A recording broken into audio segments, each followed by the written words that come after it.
if chemical weapons were used in Ukraine, would that trigger a military response from NATO? It would trigger a response in kind. We would respond if he uses it. The nature of the response would depend on the nature of the use.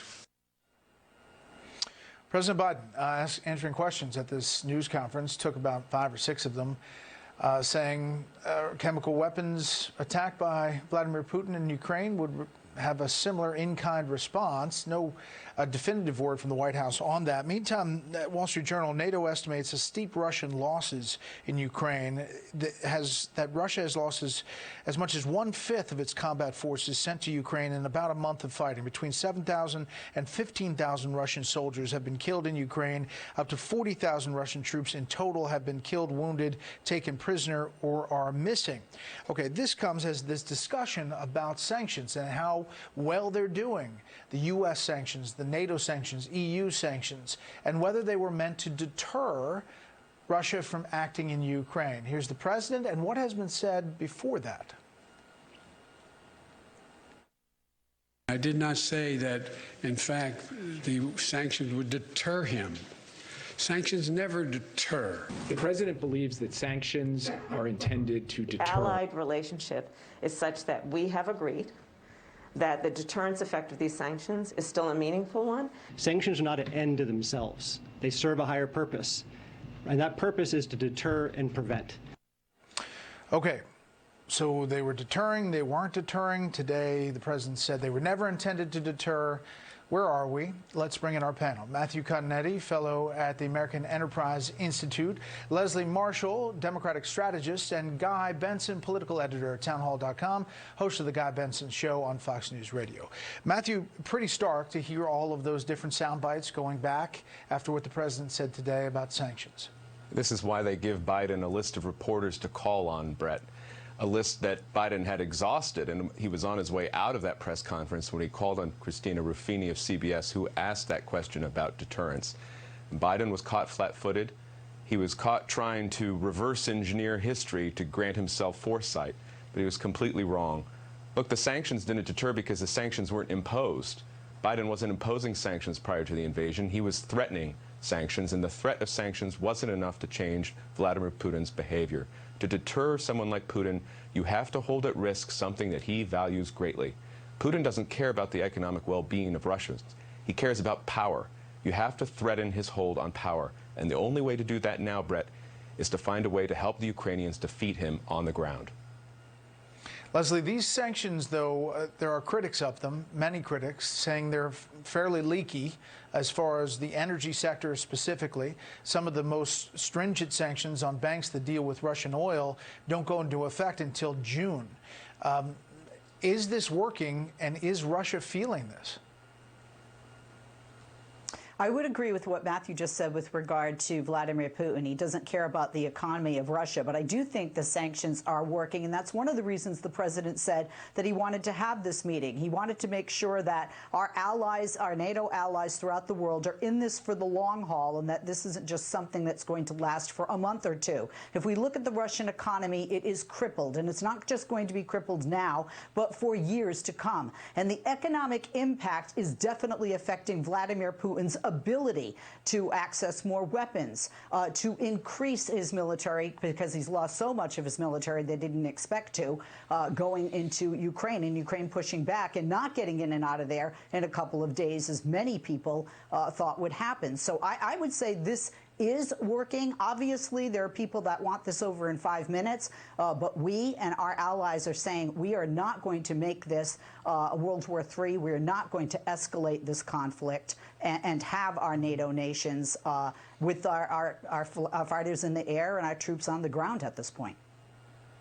Guy, the other answer that really raised eyebrows was the respond in kind, depending on what the level of use. I'm paraphrasing here what the president said about a question on Vladimir Putin using chemical weapons in Ukraine.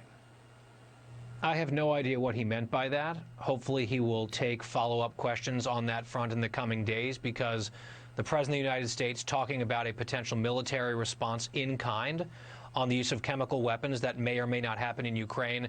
We shouldn't just be out here speculating. There should be pretty specific parameters put on that, and I think a lot more clarity is something that is needed for the American people. I think some more clarity actually could be helpful from the Kremlin's perspective. Not that I'm rooting for them in any way, I'm rooting against them, but I think that there's such thing as strategic ambiguity, which can be helpful with our adversaries. In this case, this is, I think, maybe too ambiguous. It might even, in fact, be provocatively ambiguous, and I hope that this gets cleaned up and specified a little bit more clearly soon.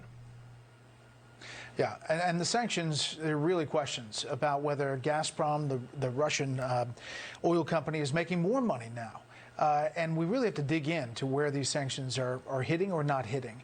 As we go to break, I want you to listen back to our late colleague, Charles Krauthammer, on responding to Vladimir Putin's invasion of Crimea in 2014. More with the panel after this. Putin can win at a distance, but if he doesn't, he will win hand to hand. And what he understands is he has nothing to fear from the United States. Forward deploy NATO troops into places like the Baltics or into Poland.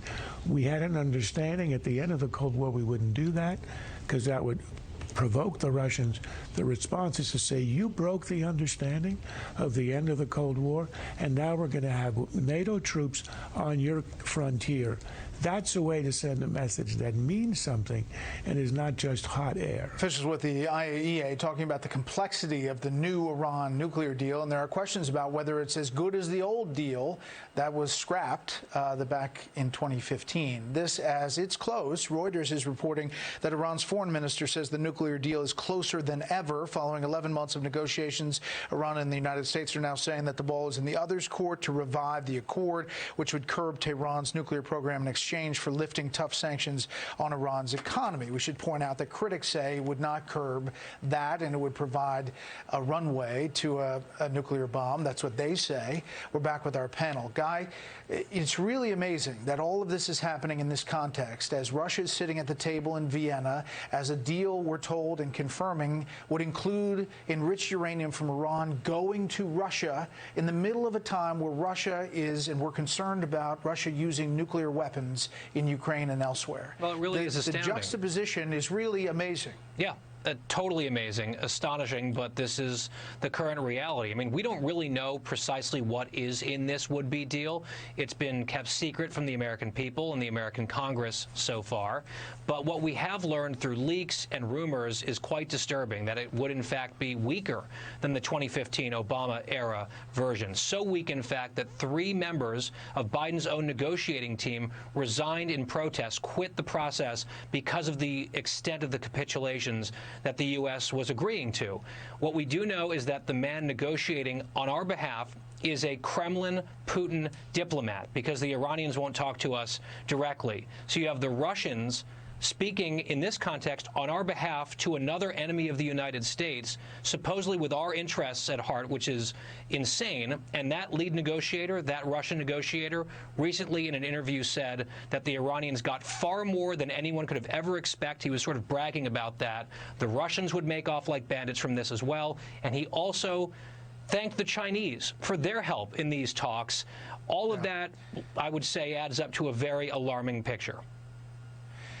Leslie, it's tough to explain this in context. The administration says they need to get to this deal to try to lock in Iran's nukes and to prevent them from getting a nuclear weapon. Again, I mentioned critics are really questioning whether that happens. And outside of that, Iran's activities funding terrorist groups, funding the Houthis in Yemen, and actually firing missiles at or near our U.S. consulate in Iraq. It's kind of weird timing for this. I've said that before with you, Brett. The timing is a concern, and that's why we see people left and right, Democrat and Republican, who are having issues with this. And to Guy's point, that it would be an even weaker deal than 2015. Here's the problem, okay? And there are problems on both sides. When you look to Russia, Vladimir Putin could seek to gain, what, $20 billion if he helps to build not 1 but 2 nuclear plants for Iran, which this deal could lead to and have a pathway to. And then you have Iran, which we look at since November, which has increased increased its enrichment of uranium over 12 pounds just since November. That is very concerning. But then you even have the political side of this, which is how do you sell, Democrat or Republican, removing the Islamic Revolutionary Guard from the foreign terrorist organization list? And that's going to be a problem to sell to constituents at home, left or right. It's not a treaty, Matthew. It doesn't have to go through the Senate. It just has the administration's blessing. Well, you've heard of strategy, Brett, but this by Biden is strategery, and it's going to be a disaster. All right, we'll leave it there. Strong letter to follow. Panel, thank you very much.